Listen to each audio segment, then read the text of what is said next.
Magandang araw po sa inyong lahat. Bago ko po simulan ang aking kwento, hayaan niyo munang ipakilala ko ang aking sarili. Ako si Arsenio. Nakatira ako sa isang liblib na baryo sa bulubundukin ng aming baryo na napapaligiran ng mga kakahuyan at palayan. Dahil ganito ang kapaligiran ay dalawang klase lamang ang pangunahing hanap buhay ng mga tao dito sa amin. Iyon ay pagsasaka at pag-uuling. Hindi rin kasi ako nakapagtapos ng pag-aaral dahil napakalayo ng paaralan sa amin. Maswerte ako nakapagtiyaga ako nakapagtapos ng elementarya at natutunan ko rin ang aking mga pangunahing kaalaman upang makalaban ng patas sa buhay. Mula rin pala ako sa isang mahirap na pamilya. Wala kaming lupain na pwedeng taniman ng kahoy at nagtatrabaho ang aking ama at mga kapatid sa ulingan na pagmamayari ng kanyang kaibigan. Porsyentuhan lamang ang pasahod sa amin, iyong tipong nakadepende lamang sa mga magagawang uling ang paghahati-hatian naming mga nagtatrabaho. Kanya-kanya rin kami ng trabaho rito. May nagpuputol ng puno, may naghuhukay ng paglulutuan ng uling at kung ano-ano pa. Sa madaling salita toka-toka kami at nagtutulungan. Kapag panahon na naman ng anihan at taniman sa aming lugar ay nakikipagtanim ako at nakikipag-ani. Mas malaki kasi ang kinikita ko rito at madalang lang naman kaya pinapayagan ako ng kaibigan ni tatay na si Mang Ramon. Marami din naman kasing nagtatrabaho sa kanyang ulingan at nakakakalahati lang naman kami kapag ganoong panahon. Dahil kagaya ko ay may mga gusto rin kumita ng malaki kahit papaano. Isa nga pala sa mga kasamahan ko sa trabaho ay si Mengay. Maganda siya at kahit sa bundok kami nakatira at pag-uuling ang kanyang trabaho ay maputi siya at makinis ang balat. Dahil na rin sa angkin niyang ganda ay maraming nagkakagusto sa kanya. Isa na doon si Brando. Si Brando naman ay isa rin sa mga nagtatrabaho sa ulingan. Siya yung tipong palaging nagsisipag kapag nakikita ni Mang Ramon pero kapag kami lamang ay tatamad-tamad. Mahilig pang mangutos at manglamang sa mga kapwa katrabaho. Hindi naman namin siya kayang isumbong dahil malaki at malakas ang kanyang pangangatawan. Isa pa'y palagi siyang namimisikal at nananakit. Kaya naman, hindi kami makalaban sa kanya at hinihintay lang namin na makarma siya sa kanyang mga ginagawang kalokohan. Malapit ko nga palang kaibigan si Mengay. Kababata ko rin siya at kamag-aral noon. Ngunit pareho kasi kami ng katayuan sa buhay. Kaya naman napilitan rin siyang tumigil sa pag-aaral. Kagaya na lamang kay Mang Ramon, ay palagi rin nagpapakitang gilas si Brando kapag nakikita niya si Mengay. Kaya naman para kay Mengay masipag itong si Brando at saka mabait. Gustong gusto ko nga siyang ibuking sa aking kaibigan sa tuwing nagpapakitang gilas siya. Pero palagi na lamang ako nauunahan ng takot at baka isipin lamang ni Mengay na sinisiraan ko itong si Brando sa kanya para lamang sa sarili kong pagnanais. Na mga panahon na yun ay wala pang kakumpetensya si Mang Ramon sa kanyang negosyo sa pag-uuling. Ngunit isang araw ay may nakabili ng lupain na katabi nito mismo. Isa iyong mayamang negosyante na mula pa sa kabilang bayan na nagngangalang Mang Dante. Noong una'y kinaibigan ni Mang Dante si Mang Ramon dahil bago lamang siya sa aming lugar. Nagtanong-tanong sila noon tungkol sa negosyo ni Mang Ramon sa pag-uuling pero kalaunan ay nagnegosyo na rin itong si Mang Dante at kinalaban pa itong si Mang Ramon. Pero dahil wala namang trabahador itong si Mang Dante ay inalok niya kaming mga trabahador ni Mang Ramon. Pinangakuan kaming doble raw ang ibabayad niya kumpara sa binabayad sa amin ni Mang Ramon. Kaya naman lampas sa kalahati ang mga nagsilipatan sa kanya. Kakaunti na lamang kaming natitira kabilang ng aking ama at mga kapatid, si Mengay. At dahil pakitang tao ay nagpaiwan na rin itong si Brando. Sinabi niya pa kay Mang Ramon na kahit 5 beses para ang dami ng ipapasahod ni Mang Dante ay hindi raw siya lilipat. Nang sabihin niya iyon ay namangha si Mang Ramon at Mengay at kasunod na yun ay pinapurihan nila siya. Nagkatingin na naman kaming mga inaapi-api ni Brando sa trabaho pero pare-pareho kaming takot na umimik. Dahil sa paglipat ng mga tauhan ay medyo humina ang negosyo ni Mang Ramon. Pinipilit naman naming punan ng naiwang trabaho ng mga dating kasamahan namin na nagsipaglipat, ngunit hindi talaga namin kaya. Kakaunti na lamang kasi talaga kami At nagpapabigat pa itong si Brando na nagtatrabaho lamang kapag nakikita ni Mang Ramon at Mengay. Pero kahit na ganoon ay hindi pa rin kami pinapabayaan ni Mang Ramon. Hindi siya subuko sa kanyang negosyo upang may pasahod siya sa amin kahit na hindi ganoon kalaki. Maliit lang naman din kasi ang kinikita niya sa pagbebenta ng uling at tapat naman siyang magpasahod. At dahil nga doon ay hindi ko na rin alam kung bakit naisip ni Mang Dante na pasahurin ng doble ang mga dati kong katrabaho. Mura lang naman ang uling, baka naman ay bebenta niya ito ng mahal kesa sa napagbebentahan ni Mang Ramon. Dahil sa humihinang negosyo ay napilitan na si Mang Ramon na humanap ng mga bagong trabahador, ngunit wala na siyang mahanap sa aming baryo dahil nagtatrabaho na silang lahat kay Mang Dante. Kaya naman naghanap si Mang Ramon sa ibang kalapit naming baryo, pero kahit nabanggit kong kalapit na baryo ay malayo pa rin ito sa amin dahil magkakalayo rin ang pagitan ng mga bato sa amin at halos 10 kilometro pa ang layo. Maswerte namang nakahanap ng mga bagong trabahador si Mang Ramon at mula sila sa magkakaibang baryo sa aming bayan, pero parang kakaiba ang kanilang aura. Para kasing hindi sila yung tipo ng mga tao na kaagad mong nakakasundo. Palagi silang tahimik at hindi nakikipag-usap sa amin kung hindi sila ang unang kakausapin, at ang mga magkakagrupo lamang ang nagpapansinan. Siguro ay dahil bago lamang sila sa lugar at nahihiya pa sa amin, pero ang hiya nila ay may kasamang tapang. Hindi rin kasi umuubra sa kanila si Brando. May isang pagkakataon nga na naisipan ni Brando na pagtripan ang isa sa mga katrabaho naming nagngangalang Anton. Inutusan ni Brando si Anton na gawin ang kanyang trabaho upang makapagpahinga na siya.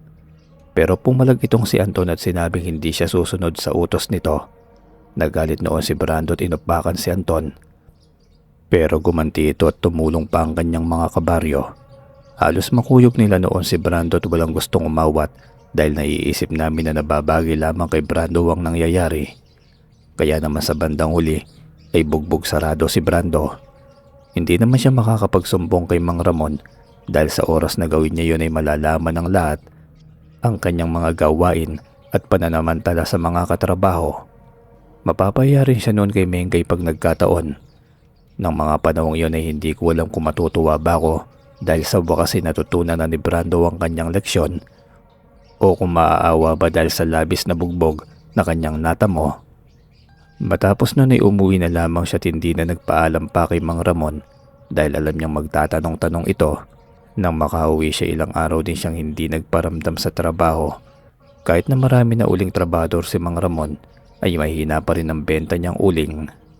Noon kasi wala siyang kakumpetensya at siya lamang ang binibilhan ng mga malalaking negosyante na nagrarasyon sa mga palengke ng aming bayan at sa iba pang mga panig ng aming lalawigan.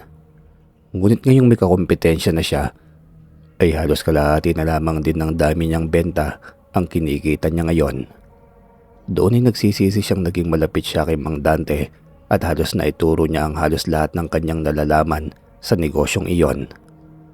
Nang mga panahong yun ay tila ba may salot rin na dumating sa aming baryo. Samot-saring kamalasan na rin ang inabot ng mga residente. Bigla na lamang kasing namamatay ang kanilang mga alagang hayop, mula sa maliit na gaya ng mga pato at manok hanggang sa mga baboy at alagang aso, hanggang sa malalaking hayop kagaya ng mga baka at mga kalabaw. Sa loob lamang ng ilang buwan ay halos maubos na ang mga alagang hayop ng aming mga kababaryo. At hindi lamang yon, kakaiba rin ang kanilang pagkamatay dahil lahat sila ay wakwak ang tiyan at nawawala din ng mga lamang loob. Dahil sa mga balitang yon ay nagkaroon tuloy ng mga usap-usapan at haka-haka sa aming lugar. May mga nagsasabing aswang raw ang may gawa noon. Mayroon namang iba na napagtripan daw ng mga lasing. At may iba namang nagsasabing may gustong manira sa aming baryo. Wala kaming mapagbintangan noon kundi si Mang Dante at ang mga bagong trabahador ni Mang Ramon. Dahil sila lang naman ang bago sa aming baryo, noong kami lamang kasi ay wala namang nangyayaring ganon. Gustuhin man din gumawa ng aksyon ng mga nanunungkulan sa baryo ay hindi nila magawa-gawa. Una kasi napakalaking paratang noon at hindi sila pwedeng basta-basta na lamang umakusa ng mga dayo dahil sa magkabilang lugar ang kanilang mga pinanggalingan At kahit na alam naming wala namang nangyayaring ganito noon, wala pa rin kaming sapat na ebidensya para tukuyin ang tunay na may sala. Hindi kasi sila pwedeng magbintang na lamang at baka madawit pa ang mga inosente. Nang walang aksyon ang nangyayari patungkol sa pagkamatay ng mga hayop, ay bigla na lamang may kumakalat na balita na may mga nawawala na raw ng mga bata sa iba't ibang panig ng aming baryo. Hindi ko alam kung may katotohanan ba yon, dahil may kalawakan din ang aming baryo at hindi ko naman kailangan pang pumunta sa sinasabi nilang pamilya nang nawalan para lamang makiosyoso. Pero ng mga panahong yun ay lalong umingay ang bali-balita na may mga asubang daw sa aming lugar. Sino pa nga ba mapagbibintangan kundi ang mga dayo? Pero mariin naman nilang itinatanggi ang lahat. Isang gabi ay habang pauwi kami ni Mengay mula sa ulingan ni Mang Ramon, ay napansin kong tila ba may sumusunod sa amin. Nararamdaman ko kasi na tila ba sumusobra ang aming mga hakbang at hindi iyon tugma sa aming paglalakad. Naalerto ko noon dahil naalala ko ang tungkol sa mga aswang. Baka kasi kami na ang susunod nilang biktima. Hawak-hawak ang itak na nakasabit sa akin tagiliran ay sinabihan ko si Mengay na maging alerto dahil baka anumang oras ay may umatake sa aming dalawa. Tinawanan naman ako ni Mengay at sinabing matagal na raw kaming naglalakad ng gabi pa uwi. At mula raw noon ay wala namang masamang nangyayari sa amin. Ngayon pa raw ba ako maduduwag? Hindi naman ako naduduwag, sinasabi ko lang na baka may umatake sa atin kaya kailangan nating maging alerto. Sinabi naman ni Mengay na walang mangyayari sa aming masama kaya wag raw akong mag-alala. Pinabayaan ko na lamang siya noon pero naging alerto pa rin ako sa mga maaaring mangyari lalo na't gabi na. Saka sa kakahuyan, doon kami dumadaan at baka bukas ay mabalitaan na lamang kaming nakahandusay na wala ng mga lamang loob. Walang ano-ano'y bigla na lamang may lumabas sa may kakahuyan. May matutulis na kuko at matatalim na mga ngipin. Pulang-pula ang mga mata nito at mabalbo ng katawan. Naglalaway pa ito at parang gutom na gutom. Sabi ko na nga ba may sumusunod sa atin eh. Iyan na ba yung tinatawag nilang aswang? Base sa itsura nga, yan na nga yun. Ano ang gagawin natin? Baka kainin tayo niyan. Huwag kang mag-alala dahil hindi kita pababayaan. Binunot ko noon ang aking itak na nakasukbit sa akin tagiliran kanina pa. Kating-kati na akong kunin iyon. Iwinasiwas ko yun at itinutok sa aswang. Hindi ako nagpakita ng takot o anumang pangamba upang hindi lumakas ang loob nito. Sige, subukan mong lumapit sa amin. At nang makita mo ang hinahanap mo. Nanatili lamang na ganoon ang aking postura. Gayon din naman ang aswang na parabang naghihintay lamang na may kumilos sa amin. Hanggang sa unti-unti nang lumalapit sa amin ito.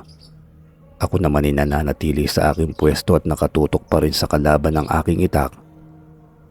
Hindi ko alam kung makakaya ko ba siya, pero para kay Mengay ay hindi ako atras sa laban.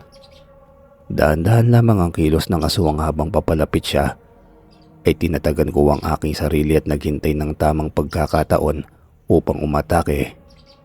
Marunong naman kasi ako makipaglaban kahit papaano dahil tinuruan ako dati ng aking ama na gumamit ng itak.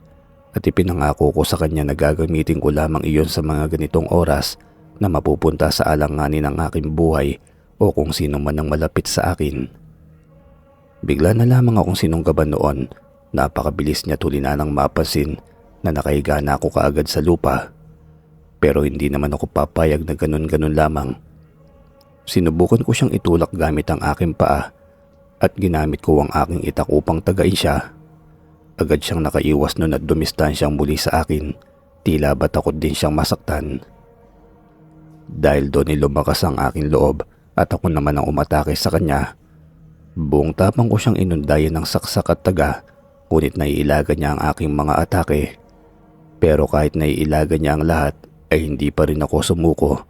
Umatake lamang ako ng umatake hanggang sa pareho kaming napagod. Hinihingal na ako nun pero ramdam ko rin ang kanyang hininga na tila ba nahihirapan na. Laki rin kasi ako sa pagod kaya hindi ako kagad hinihingal at para bang pantay lamang kami ng nilalang na yon. Muli akong sumugod nun kahit napagod na ako at dahil pagod na rin ang kalaban ay nagawa ko siyang sugatan. Dahil doon ay muli ako nabuhayan kaya naman sumugod na ako ng sumugod. Pero halos maubos na noon ang aking lakas ay hindi ko pa natatalo ang aswang. Sugatan na siya noon pero parang malayo pa bago ko siya mapaslang. Nang hingal na ako'y biglang tumawa ang nilalang at nakita kong dinidilaan niya ang kanyang mga sugat. Hindi ko alam kung namamalik mata lamang ba ako ng mga sandaling iyon dahil sa paningin ko kasi ay napaghilom ng aswang ang kanyang mga sugat pagkatapos ay dahan-dahan muli itong lumapit sa akin na para bang walang nangyari. Parang hindi rin siya napagod noon. Iniisip ko noon na naisahan ako ng aswang. Nagkunwari lamang pala siyang pagod na pagod upang ibuhos ko na ang lahat ng aking buong lakas sa laban. Sinubukan ko pang umatake pero sinangga niya lamang ang itak gamit ang kanyang kamay. At pagkatapos ay ginamit na niya ang matatalim niyang kuko upang ako naman ay atakihin. Ramdam ko noon ang hapdi sa aking balat na tumatagos sa buto habang tinatamaan ako ng kanyang mga kalmot. Wala na akong magawa noon kundi matumba sa lupa. Sinaksak pa niya ako sa dibdib gamit ang kanyang kuko at habang bumabaon ang kanyang kamay ay nakikita ko na ang liwanag. Halos hindi ko na matandaan ang nangyayari noon basta nakarinig na lamang ako ng putok ng baril at nawalan na ako ng malay. Pagising ko'y nakahiga na ako sa isang papag na gawa sa kawayan. Naroon si Mengay na may hawak na tela at tila ba'y pinambabanyos niya sa akin. "Mengay, nasaan ako't anong nangyari?" "Nawalan ka ng malay kagabi nang muntik ka ng mapas lang ng aswang. Mabuti na lamang at dumating si Mang Ramon at pinagbabaril niya yon. Kaya rin nakaligtas ka at hindi nagtagumpay ang aswang na paslangin ka." "Ganun ba? Ano nang nangyari sa aswang?" "Nakatakas siya kaagad pero grabe ang natamo niyang mula kay Mang Ramon. Siguradong hindi na mabubuhay yon." "Sayang naman at hindi siya nahuli. Pero sa tingin mo, isa kaya siya sa mga kasamahan natin sa ulingan? Yung mga taga ibang baryo?" "Parang hindi naman kasi kaninang umagay pinuntahan namin sila ni Mang Ramon. Kagaya kasi ng iniisip mo ang nasa isip namin ni Mang Ramon dahil sa mga kumakalat na balita. Kaya naman kaninang umagay tinignan namin kung may isa sa kanila ang may tama ng baril. Pinagtanggal pa nga sila ni Mang Ramon ng damit upang makasigurado pero wala ni isa sa kanila ang may sugat galing sa baril. Kahit nga marka ng itak wala kasi nakita ko kagabi na nasugatan mo yung kalaban mo." Tugon naman ni Mengay. "Alam mo kagabi, napansin ko na dinidilahan ng kalaban ko ang kanyang mga sugat at nakikita ko na paghihilom niya ang mga ito. Baka kaya hindi niyo nakita ang mga sugat dahil pinaghilom na ito kagabi pa na makatakas siya." Tinawanan naman ako ni Mengay at sinabi na baka panaginip ko lamang ang lahat. Grabe daw kasi ang tinambo ko kagabi. "Huwag mo naman akong tawanan. Grabe na nga sinapit ko kagabi." "Teka lang, hindi mo pa sinagot ang tanong ko kanina. Nasaan na ba ako? Nasaan tayo?" Hindi na noon nakasagot si Mengay dahil biglang pumasok sa silid na kinaroroonan ko ang isang matandang lalaki at sinabing naririto ako sa bahay niya. Tinanong ko naman kung sino siya. Agad naman siyang sumagot at sinabing siya raw si Tata Benny. Kilala ko ang pangalan na yon. Isa kasi siyang sikat na albularyo sa amin na takbuhan ng mga taong may malalang karamdaman. Pero napakalayo ng bahay niya sa amin. Sa dulo na kasi yun ng baryo at paanan pa ng bundok. Hindi ko akalaing dito pala nila ako dinala. Nagpasalamat naman ako kay Tata Benny dahil sa paggagamot niya sa akin. Kung hindi siguro dahil sa kanya'y malamang iwala na ako. Grabe kasi talaga ang mga tinambo ko kagabi at nasaksak pa ako. Pero napakalayo talaga ng lugar na ito doon sa pinangyarihan ng laban namin ng aswang at hindi ko alam paano nila ako nadala rito kaya nagtanong ako muli kay Mengay. Dahil sa aking tanong ay nagkwento na si Mengay. Sabi niya na makatakas raw kagabi ang aswang ay agad kaming pinuntahan ni Mang Ramon at nakita nilang nag-aagaw buhay na ako kaya agad nila akong dinala sa kanyang bahay. Gabi na noon kaya wala nang ibang makakatulong sa akin. Kaya agad raw nilang nilinisan ang aking mga sugat at tinapalan ng mga benda upang hindi raw dumami ang mga nawawalang dugo sa akin. May kaunting kaalaman na raw si Mengay sa paggagamot at paggamit ng mga halamang gamot, kaya naman siya nagbigay sa akin ng paunang lunas. At nang matapalan na raw ang aking mga sugat at wala nang nawawalang dugo, ay agad raw nila akong dinala dito sa bahay nila Tata Benny upang maisalba ang aking buhay. Pagod na pagod raw silang dalawa ng gabing iyon at halos hindi nila ako iniwan hanggang sa makasiguro sila na malayo ako sa kapahamakan.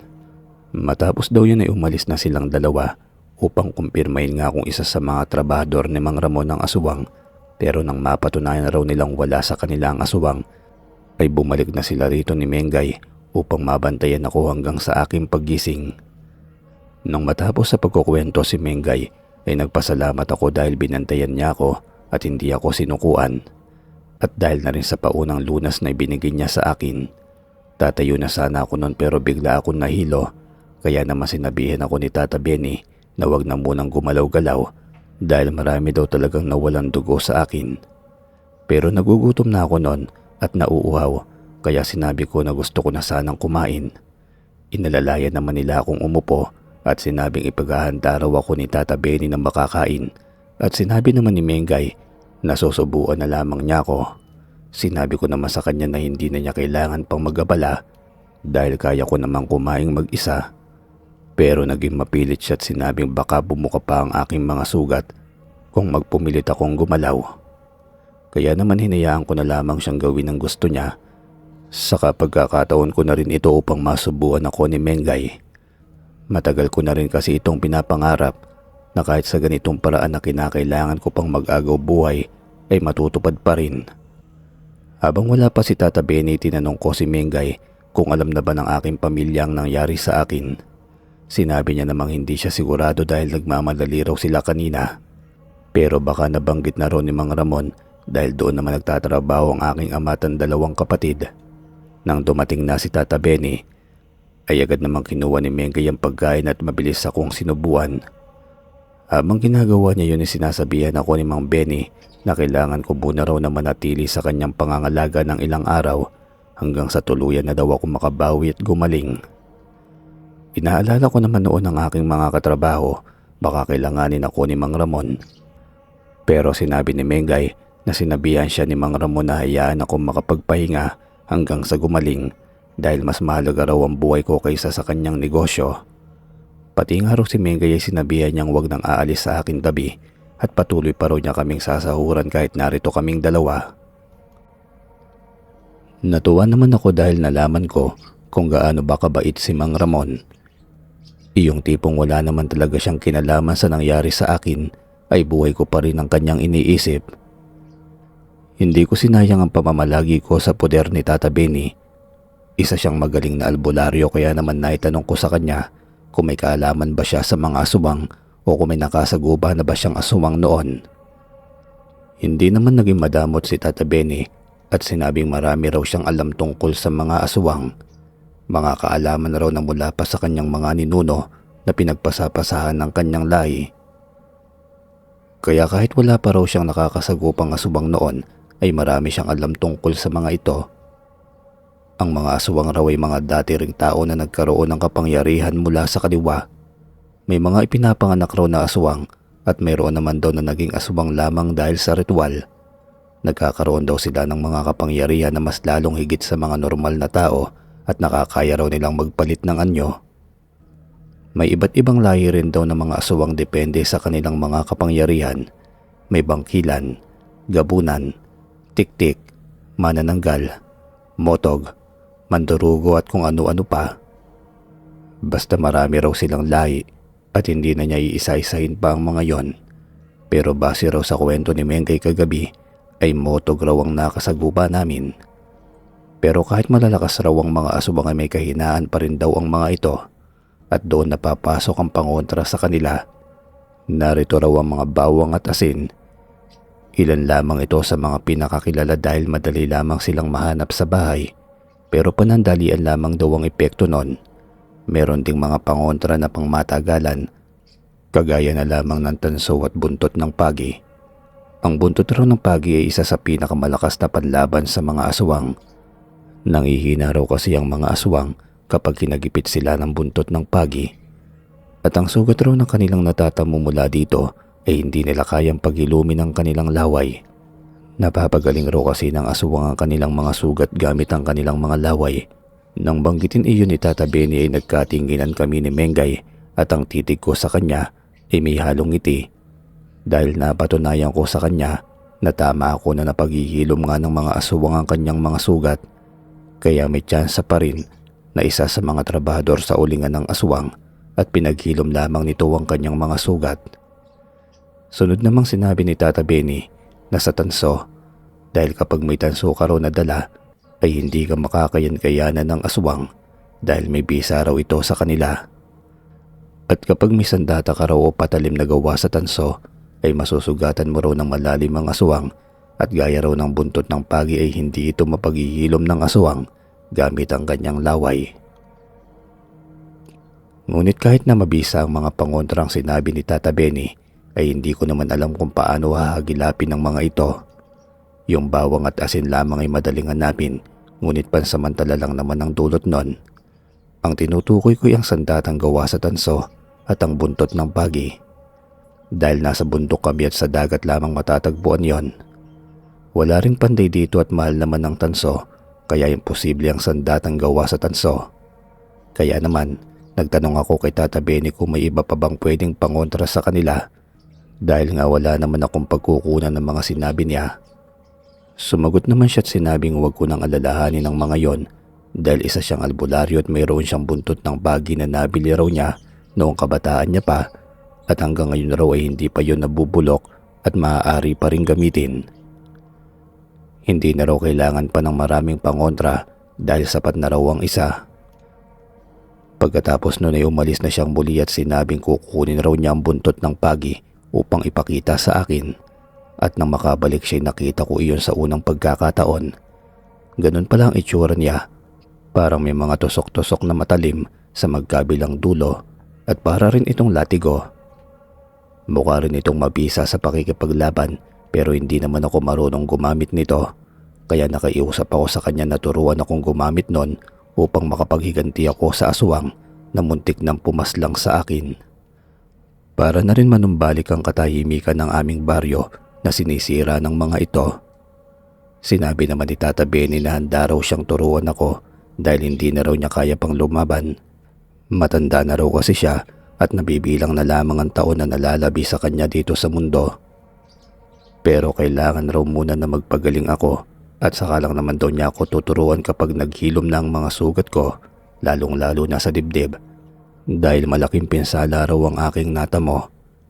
Swerte ko na nga lamang daw at hindi natamaan ang aking puso dahil baka hindi raw ako umabot pa rito sa kanila. Lumipas pa ang mga araw ng pamamalagi namin ni Mengay sa lugar ni Tata Benny. Paminsan-minsan ay dinadalaw kami ng aming mga magulang at ni Mang Ramon upang kumustahin ang lagay ko. Nag-aalala raw kasi sila para sa akin. Nang lubusan namang naghilom ang aking mga sugat ay nagsimula na akong magsanay kay Tata Benny. Tinuruan niya akong gumamit ng buntot ng pagi at kung paano makipaglaban ng hindi nagsasayang ng lakas.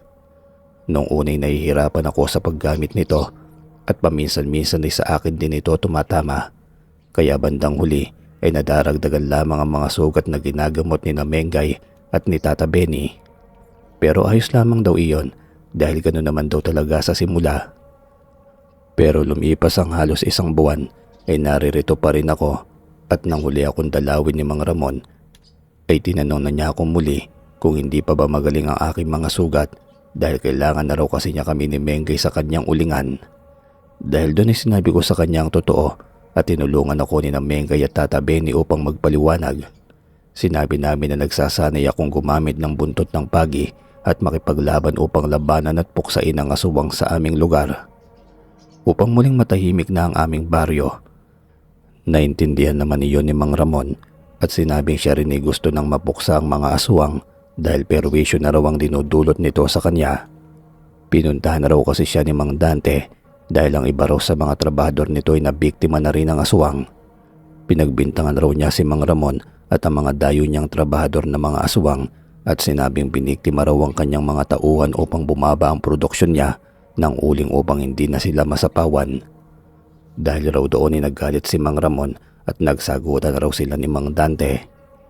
Napakalakas naman kasi ng loob nitong si Mang Dante na sumugod gayong siya lang naman ang nakigaya ng negosyo at siya lang din ang nanulot ng mga tauhan ni Mang Ramon.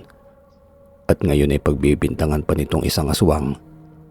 Matapos nga magkuwento ay sinabi ni Mang Ramon na ipagpatuloy ko lamang daw ang aking ginagawa at kapag nagtagumpay raw ako sa pagpuksa ng mga aswang ay may naghihintay raw sa aking gantimpala mula sa kanya. Pero dahil magaling na nga raw ako ay hindi ko na raw kakailanganin pa ang tulong ni Mengay, kaya naman isasama na niya ito pabalik. Pumayag naman si Mengay noon dahil naaawa na siya kay Mang Ramon. Nakikita kasi niyang problemado ito dahil kulang na siya sa mga tao at inaaway pa siya ng kanyang kakumpetensya. Mula ng araw na yun ay pinagbuti ko ang aking pag-iensayo hanggang sa dumating ang araw na kabisado ko na ang paggamit ng buntot pagi. Alam ko na kung paano itong gamitin ng tama upang hindi na masayang ang lakas ko sa pakikipaglaban. At bago ako umalis sa puder ni Tata Benny ay may isang bagay siyang ibinigay sa akin. Isang medalyon iyon na makakatulong raw sa akin sa pagpuksa sa mga aswang. Kailangan ko lamang daw itong dasalan sa araw-araw at noon din ay tinuro niya sa akin ang mga dasal na iyon. Sinabi niyang isa rin iyon sa mga pamana sa kanya at hindi raw niya alam kung kanino pa ito ibibigay dahil hindi sila pinalad na magkaanak ng kanyang yumaong asawa.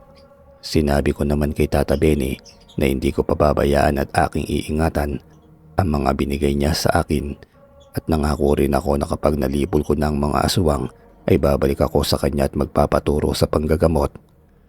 Dahil wala siyang tagapagmanay, sinabi ko na gusto kong ipagpatuloy ang kanyang mga nasimulan, pati ng kanyang buong angkan kahit na hindi niya ako kadugo. Natuwa naman siya sa akin dahil hindi mapuputol ang kanyang pagiging albularyo ng kanilang angkan. Nag-usap kami ng matagal noon at ipinaliwanag rin niya ang mga nagagawa ng medalyon pati na rin ang pangalan nito. At nang matapos na nga kaming mag-usap ay umuwi na muna ako sa aming bahay. Matapos iyon ay dumiretso na ako sa ulingan upang ipagpatuloy ang aking trabaho at kausapin si Mang Ramon. Nang makarating ako sa ulingan ay kagad naman akong sinalubong ni Mengay at nagtanong kung kumusta na ba ako at kung maganda raw ba ang kinalabasan ng pagsasanay ko kay Tata Benny. Pero bago akong makasagot ay bigla namang sumabat si Brando at sinabing kababalik ko lamang ay makikipagchismisan ako agad. Yun daw agad ang inaatupag ko kaysa trabaho. Hindi ko na lamang pinansin noon at sumagot ako kay Mengay. Sinabi kong maayos naman ang lahat at sa susunod na magharap kami ng aswang ay matatalo ko na ito. Matapos yun ay lumapit sa amin si Brando at sinabing sumagot raw ako sa kanya kapag kinakausap niya ako kung ayaw ko raw na matanggal sa trabaho. Hindi ko pa rin siya pinapansin noon at nagpatulong na ako kay Mengay na puntahan si Mang Ramon upang ibalita sa kanyang nangyari sa lugar ni Tata Benny.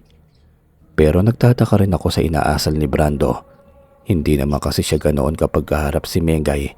Noon kasi para siyang maamong tupa. Kaya naman tinanong ko si Mengay kung ano ba ang nangyari. Sumagot naman siya at sinabing wala na raw kasi ang pinaka-pinagkakatiwalaang trabahador ni Mang Ramon na si Kuya Eddie.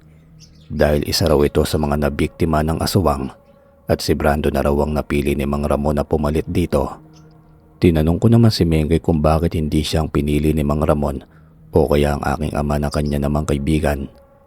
Sumagot muli si Mengay at sinabing siya ang unang inalok ni Mang Ramon, ngunit tumanggi siya at sinabing hindi niya kakayanin ng ganoong responsibilidad. Kahit ang ama ko rin daw ay inalok ni Mang Ramon pero gaya raw ni Mengay ay tumanggi ito. Kaya naman si Brando na lamang ang naiwan sa mga pagpipilian. Para kasi sa kanilang dalawa ni Mang Ramon ay masipag siya at responsable kaya naman siya ang napili at nang alokin daw siya hindi na siya tumanggi. Kaya isa na rin siya sa mga namamalakad ngayon. Napabulong na lamang ako sa isip ko noon at sinabing nagbunga na rin ang pagsusumipsip ni Brando pero hanggang kailan kaya ito? Pagkatapos ay nagtanong ako kung ano ang nangyari sa kanyang asal. Kasi kapag kaharap siya dati ay sobrang bait ni Brando pero ngayon ay pinapakita niya ang kanyang tunay na kulay. Sinabi naman ni Mengay na noong wala raw ako'y sinubukan raw siyang ligawan at suyuin ni Brando ngunit nabasted raw niya ito at sinabing may ibang lalaki na raw na nagmamay-ari ng kanyang puso. Nagalit raw si Brando noon at pinagtangkaan pa siyang tanggalin sa trabaho, ngunit malakas ang kapit ni Mengay kay Mang Ramon kaya naman hindi siya natakot sa pagbabanta ni Brando. Mula raw noon pinapakita na sa kanya ni Brando ang tunay nitong ugali, pati na rin ang gawain nito sa ulingan na pag-uutos sa mga mas mahihina sa kanya upang gawin ang kanyang trabaho. Nais man daw niya itong isumbong kay Mang Ramon, ngunit baka sabihan lamang siyang naninira kaya hinayaan niya na lamang iyon. Natuwa naman ako ng bahagya dahil kung ano ang nararamdaman ko noon ay siya namang nararamdaman ngayon ni Mengay. Dati kasi takot akong sabihin sa kanya ang pinaggagawa ni Brando dahil sa takot na masabihan akong naninira, pero ngayon ay ayos na dahil alam na niya ang tunay na ugali nito. Hanggang sa nag-usap kami ni Mengay at sinusundan pa pala kami ni Brando at naririnig ang aming usapan. Sa galit nito ay bigla na lamang niya akong tinulak ng napakalakas at muntikan na akong matumba. Mabuti na lamang at nagsanay ako kay Tata Benny kung paano magkaroon ng matibay at malakas na pangangatawan. Alam mo, matagal na ako nagtitimpi sa iyo ha. Wika ako sabay hawak sa kamay ni Brando. Pinisil ko ang kanyang palad hanggang sa makaramdam ito ng sakit. Hindi ko siya tinigilan hanggang sa magsisigaw siya at magmakaawa sa akin. Pagkatapos nun iniwan na namin siya ni Mengay at nagtungo na kay Mang Ramon. Nang makausap ko si Mang Ramon ay kinuwento ko na sa kanya ang lahat ng natutunan ko kay Tata Benny at kung paano ako lumakas. Sinabi ko rin ang tungkol sa medalyon. Natuwa sa narinig si Mang Ramon at sigurado na raw na malilipol na ang mga aswang. May tiwala raw siya sa akin na magagawa ko iyon dahil magaling raw si Tata Benny na siyang nagturo sa akin. Matapos kaming makapag-usap ay bumalik na ako sa aking pagtatrabaho. Maaga pa kasi noon at kailangan na nila ang aking tulong. Hindi ko na rin naman mahahanap ang aswang sa umaga. Dahil ang bala ko talaga hihintayin itong sumalakay ulit sa amin ni Mengay. Wala kasi akong kakayahan upang malaman kung sino nga ba talaga ang aswang sa paligid. Pagpatak ng gabi ay nagpahuli kami ni Mengay na umuwi.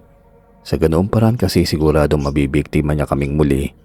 Dahan-dahan kaming naglalakad at ginawa naman ang lahat upang makagawa ng ingay upang mapansin kami ng nilalang. Ilang sandali pa nga lamang ang lumilipas ay nakarinig na ako ng kaluskos sa paligid. Ang ibig sabihin lamang noon ay pinagmamasdan o minamanmanan kami ng aswang. Umarte rin ako noon na mahina upang lalo pa siyang matakam sa amin ni Mengay. Sigurado rin ako na may galit ito sa akin dahil hindi niya kami nakain ni Mengay noong nakaraan.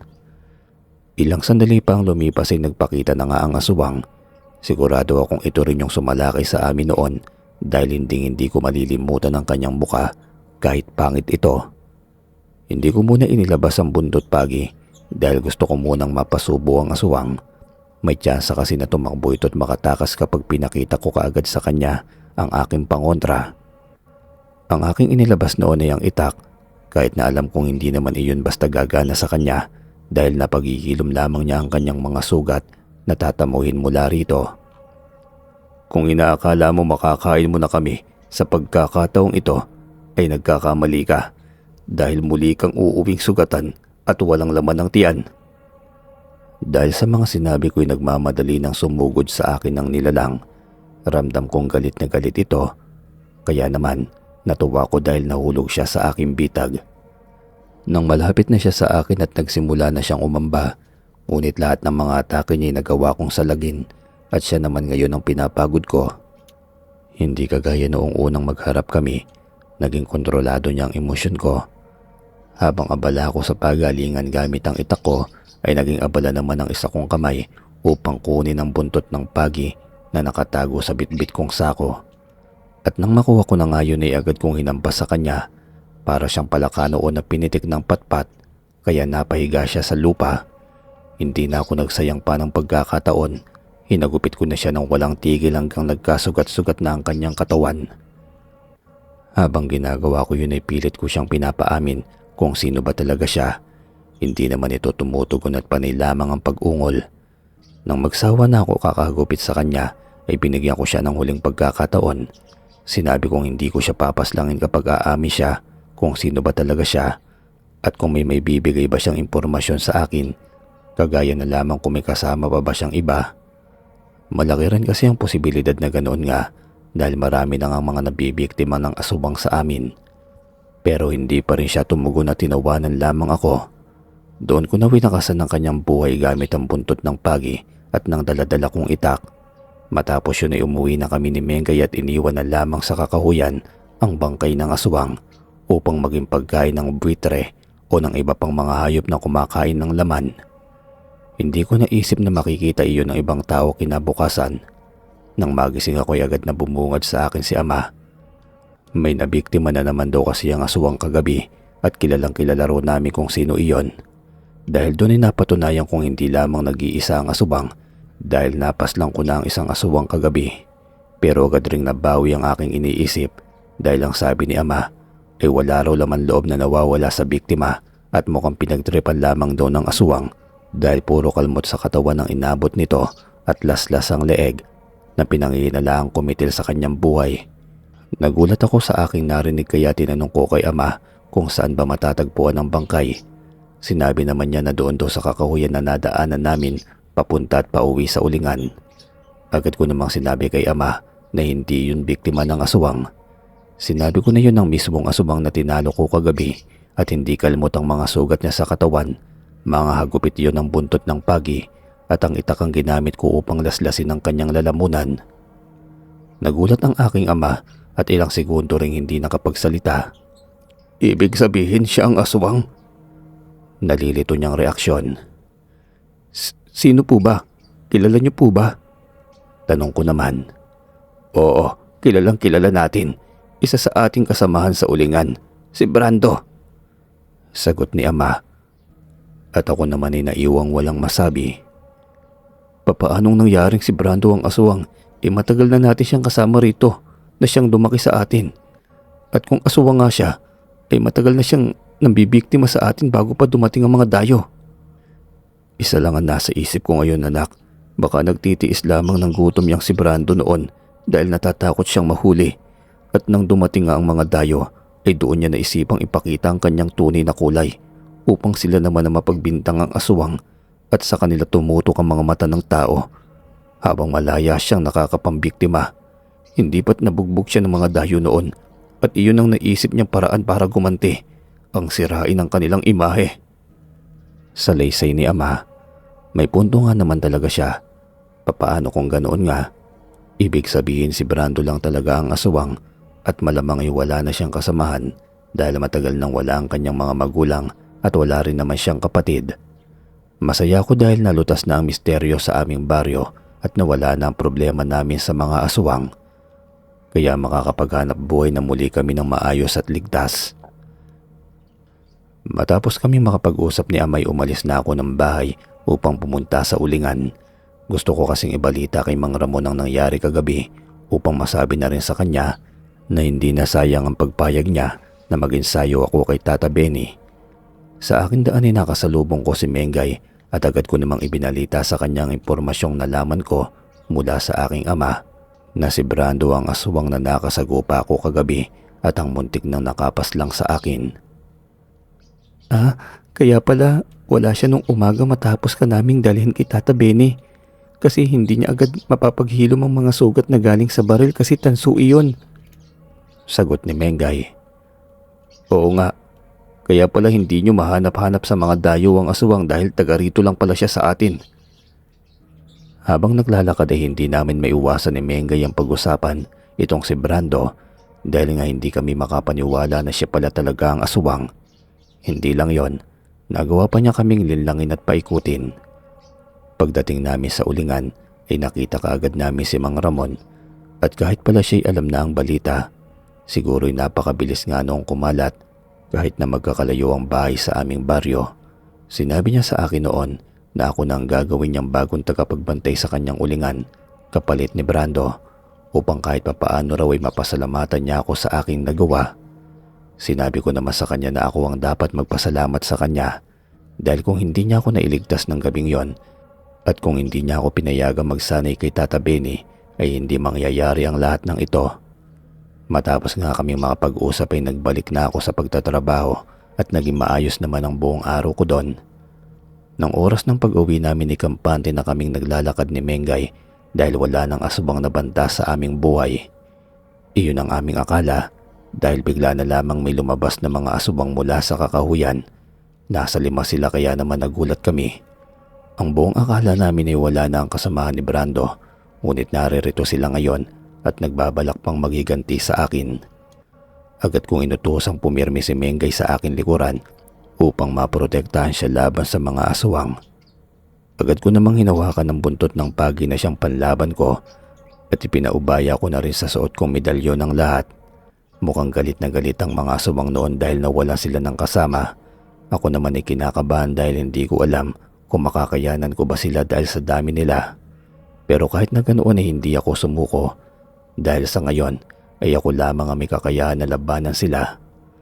At kung hindi ko ito gagawin, sino pa ba ang gagawa?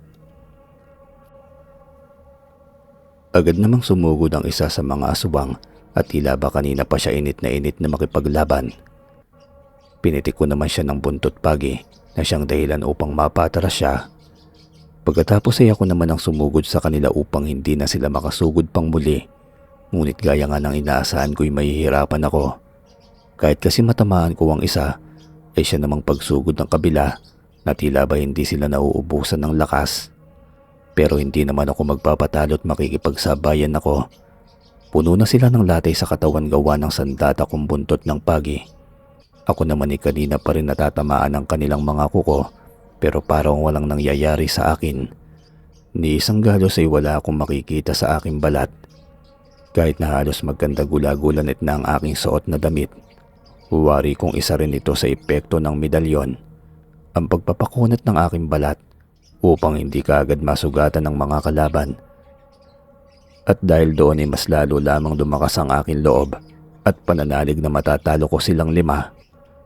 Pero habang abala sa pakikipaglaban ay hindi ko na namalayang wala na pala si Mengay sa paligid. Hindi ko na alam ang nangyayari o kung bakit siya nawala, kaya naman nagmadali na akong tapusin ang laban at kinitil ko ng isa-isa ang kanilang mga buhay. Pero alam kong hindi ko na matatagpuan si Mengay kung inubos ko sila, kaya naman nagtira ako ng isa upang ito ay questionin.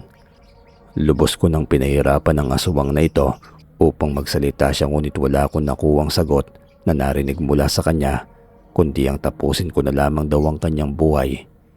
Hindi ko na alam ang aking gagawin kaya pumutol na lamang ako ng balag sa paligid at tinalian ang kanyang mga kamay at paa upang hindi na makapanlaban pa. Pagkatapos nun ay bumalik na ako sa ulingan upang humingi ng tulong kay Mang Ramon. Pagdating ko doon ay nagulat pa si Mang Ramon dahil may bitbit akong isang aswang. Pero sinabi ko sa kanya na papasukin muna niya ako sa kanyang bahay at doon ko ipapaliwanag ang lahat. Nagdiwala naman sa akin si Mang Ramon at pinapasok niya ako sa kanyang bahay. Naganda rin siya ng upuan upang doon itali ang nilalang. Pagkatapos ay kinuwento ko sa kanya ang lahat ng nangyari mula nang harangin kami ng mga aswang hanggang sa pagkawala ni Mengay. Pagkatapos ay tinanong ko sa kanya kung may alam ba siyang paraan upang mapaamin ang aswang. Pagkatapos, tinanong ako nito kung may alam pa ba akong pangontra sa aswang na itinuro sa akin ni Tata Benny at saka raw siya mag-iisip pagkatapos. Nag-isip muna ako ng malalim at inalala ang mga pangontra na sinasabi sa akin ni Tata Benny. Pero napakahirap hanapin ng mga yon. Swerte nga kami na mayroon siyang buntot ng pagi kaya nagawa kong labanan ng mga aswang. At habang nag-iisip ako'y saka ko lamang naalala ang bawang. Iyon kasi ang pinakamadaling hanapin na pangontra sa aswang at agad kong sinabihan si Mang Ramon tungkol dito. Napakaswerte namin ng gabing iyon kahit na papaano dahil marami siyang bawang sa kanilang bahay. Kinuha niya ang mga yun at siya na raw mismo ang gagawa ng paraan upang mapakanta ang nilalang. May tiwala ako kay Mang Ramon kaya naman nagpaiwan na lamang ako upang bantayan ang aswang.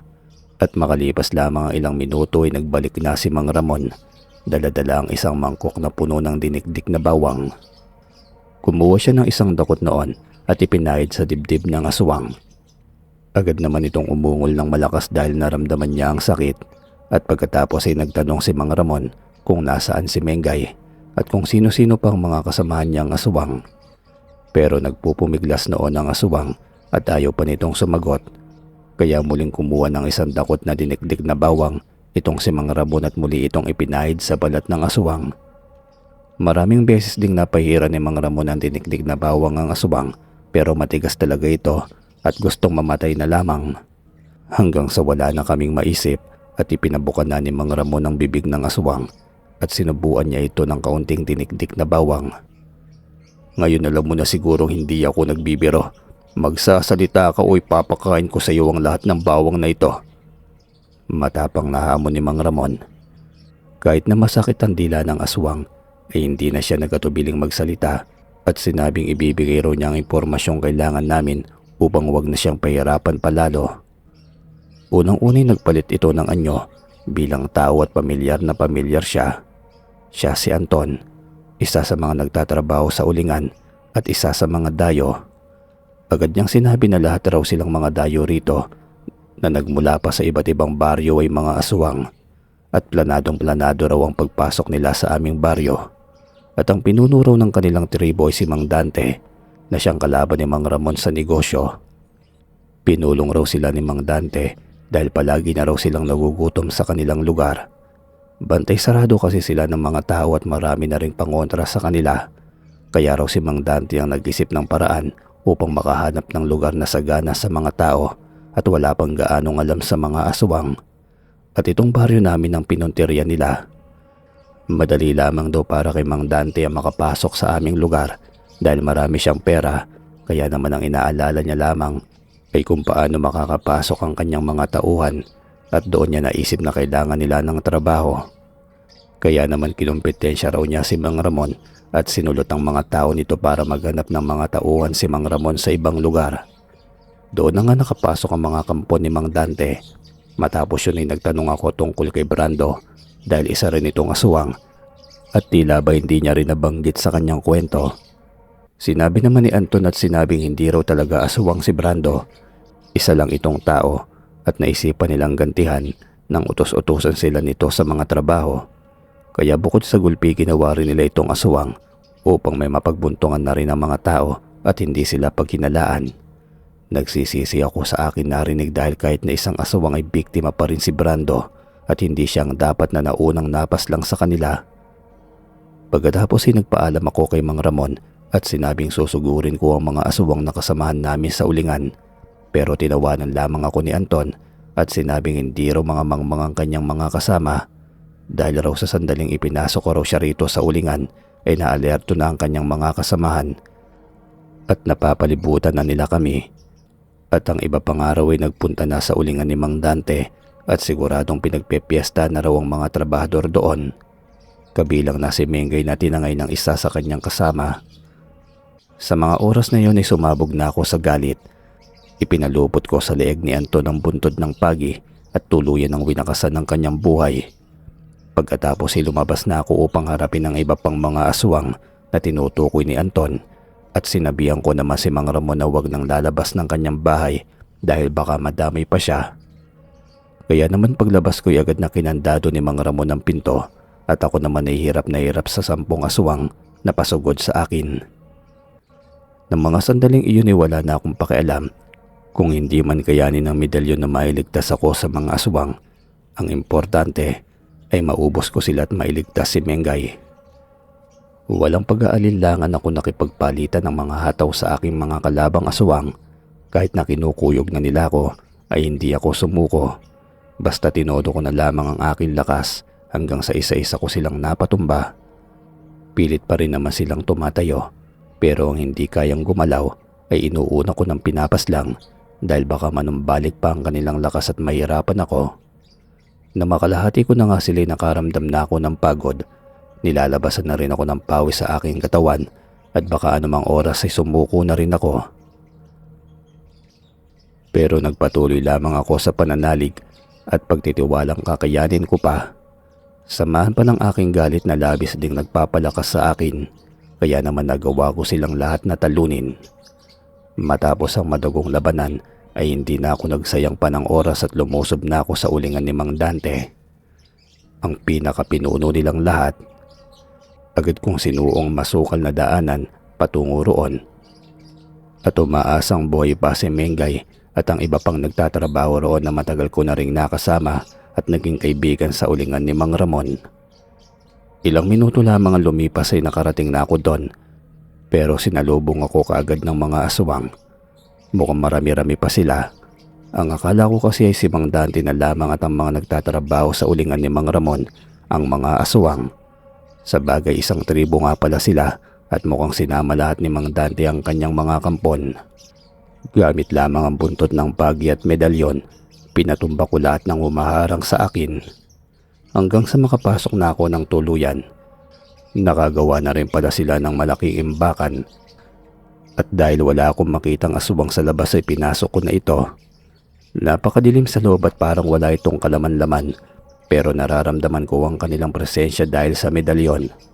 Pinatitibay at pinalalakas din kasi nito ang aking pandama, kaya naman kahit wala akong makita ay ramdam ko sila sa paligid. Pati na rin ang mga tao at mukhang tinitipo nila ang mga ito sa isang lugar. Naglakad na ako papasok at hindi ako nag-aalinlangan dahil alam kong mananalo ako.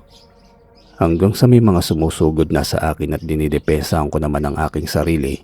At kahit na hindi ko sila makita, ay alam kong tinatamaan ko sila at mapapatumba. Pero kahit na ganito kalakas ang aking pandama, ay nahihirapan pa rin ako. Mabuti na lamang at may biglang lumiliwanag sa labas. Kaya naman kahit papaano'y naaaninag ko na ang loob. Pero nagtataka ako kung ano yung liwanag na yon, kaya naman napasulyap ako sa pinto. Nakita kong may malaking apoy sa labas at dito nang gagaling ang liwanag.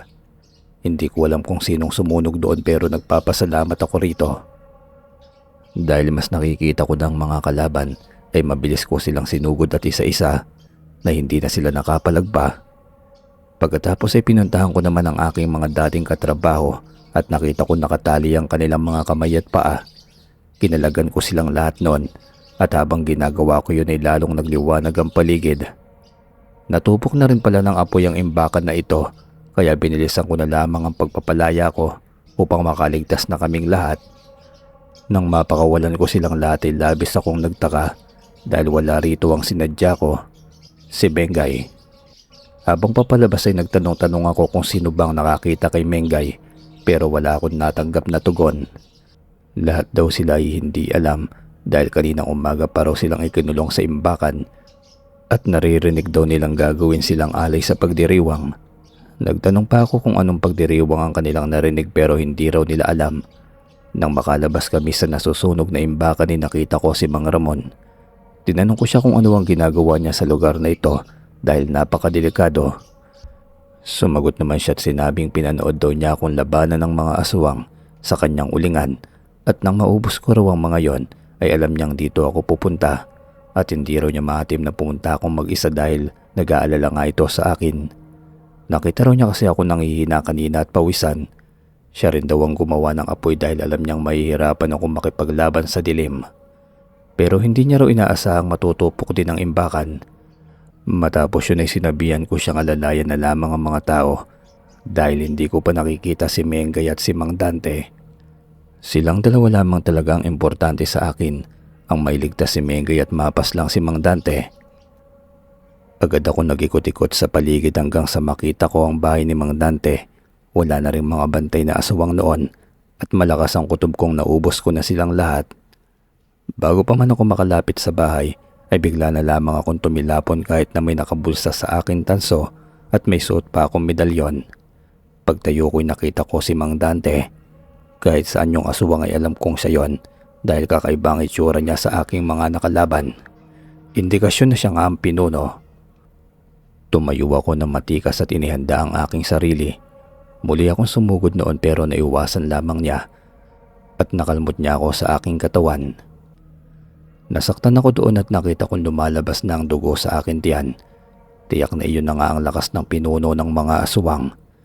Kahit napakunat na ng medalyon ng aking katawan ay nagawa niya pa rin akong sugatan. Kinalmahan ko muna noon ang aking sarili at hindi nagpadalos-dalos. Pinagmasdan ko muna siya at pilit na hinahanap ang kanyang kahinaan. Pero kahit anong titig ko hindi ko ito malaman kaya muli akong sumugod. Pero iningatan ko na at pinlano ang aking mga galaw. Hindi na ako bara-bara dahil walang epekto sa kanyang makunat kong balat na nagmumula sa medalyon. Ilang beses pa ako nasugatan mula kay Mang Dante habang siya naman ay wala pang galos sa katawan. Ni hindi nga siya pinagpapawisan kaya naman naiisip ko na gamitin ang huli kong alas laban sa kanya. Mula sa aking kinatatayuan ay bumulong ako ng dasal sa aking medalyon. Pinilit kong huwag magkamali at maging maayos ang pagbigkas upang hindi magbago ang epekto nito. Hanggang sa lumabas na lamang ang nakakasilaw na liwanag mula sa medalyon. At dahil sa akin ito galing ay hindi ako tinablan. Nakita ko na lamang noon si Mang Dante na nakatakip ng mga kamay ang kanyang mga mata at iyon na ang tamang pagkakataon para sa akin. Gamit ang buntot ng pagi ay tinalian ko ang kanyang leeg at ginamit ko ito parang lagari. Pumapalag pa siya pero malakas ang pagkakakapit ko sa kanyang katawan at hindi ako sumusuko kahit ulit-ulitin niya akong sugatan at saksakin gamit ang kanyang mga kuko. Hanggang sa magtagumpay ako sa aking hangarin na maihuwalay ang kanyang ulo sa katawan at pagkatapos noon ay nahulog na lamang ako sa lupa at hindi ko na maigalaw pa ang aking katawan. Naisip ko noon si Mengay pero nasobrahan na ako sa pagod at parang hinihintay ko na rin na mawalan ako ng malay. Ilang sandali lamang ay narinig ko ang kaluskos sa paligid at nakita ko si Mengay at Mang Ramon. Sinabi ni Mang Ramon na pasimple siyang pumasok sa bahay upang mailigtas si Mengay at sakto naman paglabas niya ay tapos na ang laban. Agad naman nila akong tinulungan noon at sa tulong na rin ng mga dati kong kasamaan sa ulingan ay nadala nila ako sa bahay ni Mang Ramon at doon na nila ako ginamot ni Mengay. Dahil sa pagkawala ng mga aswang ay muling namayapa ang aming baryo, bumalik na rin sa ulingan si Mang Ramon at ang mga dati niyang tauhan na lumipat kay Mang Dante ay nangakong hindi naaalis pa. Kami naman ni Mengay ay nagpatuloy din sa pagtatrabaho kay Mang Ramon at sa bandang huli ay nagkamabutihan din kaming dalawa. Dito ko na puputulin ang aking kwento. Maraming salamat po sa inyong pakikinig.